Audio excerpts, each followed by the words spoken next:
అన్న పార్టీ పెట్టేటువంటి ఆలోచన ఏమైనా ఉందా? అట్లేం లేదు, అట్లేదు. అట్లేం లేదు. అలాంటి పరిస్థితి వస్తే చూద్దాం, కానీ ఇప్పుడైతే లేదు. ఇప్పుడైతే లేదు. ఇక నాతోనైతే కాదా, నేను ఆల్రెడీ ముసలిని అయిపోయినా, నాతో కాదు.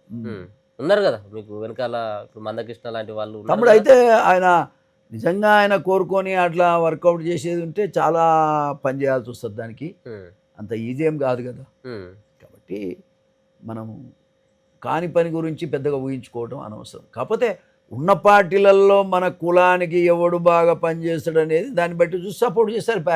మన కులం జాతి బాగుపడ్డదంటే మనం బాగుపడ్డట్టే కదా. మనకున్న పని ఏమున్నది? అంటే మీ జాతి కోసం ఇన్ని రోజుల బట్టి కొట్లాడినా కానీ ఇప్పటి వరకు అయితే ఎస్సీ వర్గీకరణ అనేది ప్రధానమైనటువంటి డిమాండ్. ప్రధానమైన డిమాండ్. ఆ చదువు డిమాండ్- లేకపోతే ఏం చేస్తాం బిడ్డ? చదువుకోవాలి, ఉద్యోగం రావాలి, దాంతోనే ఆర్థికంగా డెవలప్ అవుతారు. ఆర్థికంగా డెవలప్ అయితే అన్నీ ఉంటాయి.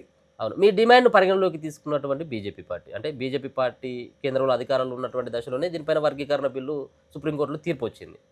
మరి ఏమైనా బీజేపీ పార్టీకి అట్లాంటి ఆలోచన ఇట్లా ఏమైనా మూతకు పలికారికి ఉందా ఏమైనా? నాకైతే లేదు. నేను మా దగ్గరికి వాస్తవంగా చెప్పాలంటే కిషన్ రెడ్డి గారు కూడా వచ్చాడు. కిషన్ రెడ్డి గారు ఎన్నికలప్పుడు నా దగ్గరికి వచ్చి, మందకృష్ణ కిషన్ రెడ్డి గారు కూడా ఇక్కడికి వచ్చారు.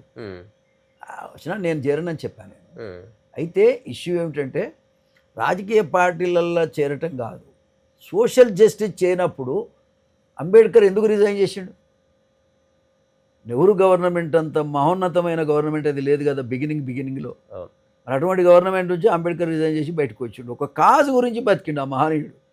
ఇలా మేము అందరం ఈ తెల్ల చొక్కా తొడుక్కొని ఉన్నామంటే కారణం అంబేద్కర్, మాకు ఆయనే దేవుడు. కాబట్టి ఎవరు మంచి పని చేసినా వాళ్ళను మేము ఖచ్చితంగా గౌరవిస్తాం. ఇప్పుడు రేవంత్ రెడ్డి గారే ఉన్నారు. నాకు కొంత బాధ ఉంది, నా జాతికి నష్టం జరిగింది ఈ పీరియడ్లో. ఎవరు ఇంత నష్టం చేయలేదు, ఇంత నష్టం జరిగింది కదా. ఈ నష్టాన్ని ఆయన భర్తీ చేసుకునే ప్రయత్నంలో ఉంటే ఖచ్చితంగా మమ్మల్ని పిలుస్తాడు, మాట్లాడతాడు. భర్తీ చేయనప్పుడు మమ్మల్ని పిలవనప్పుడు నేను మాత్రం ఏం చేయగలుగుతాను? ఖచ్చితంగా మాకు దోచిన పని మేము చేస్తాం. అంటే మీరు పోయినప్పుడు అపాయింట్మెంటే ఇవ్వనటువంటి రేవంత్ రెడ్డి ఈరోజు మీరు వెళ్ళకపోయినప్పటికీ కూడా మీతో కూర్చొని పిలిచి మాట్లాడేటువంటి పరిస్థితి ఉన్నదంటారు ఇప్పుడు? పిలిస్తేనే మాట్లాడతాం తమ్మి. పోనీ మేమైనా కూడా మాట్లాడుతూ ఇప్పుడు దీని విషయంలో అప్రిషియేట్ చేయాలనుకుంటున్నాను ఆయనను. కలిసి ఇంకా కొన్ని విషయాలు చెప్పాలి, ఎందుకంటే ఈ నోటిఫికేషన్లు అన్నీ రద్దు చేసి ఏబిసిడి అమలు అయ్యేటట్టు చేయాలనేది వారికి మీ ద్వారా మీడియా ద్వారా చెప్తూనే ఉన్నా.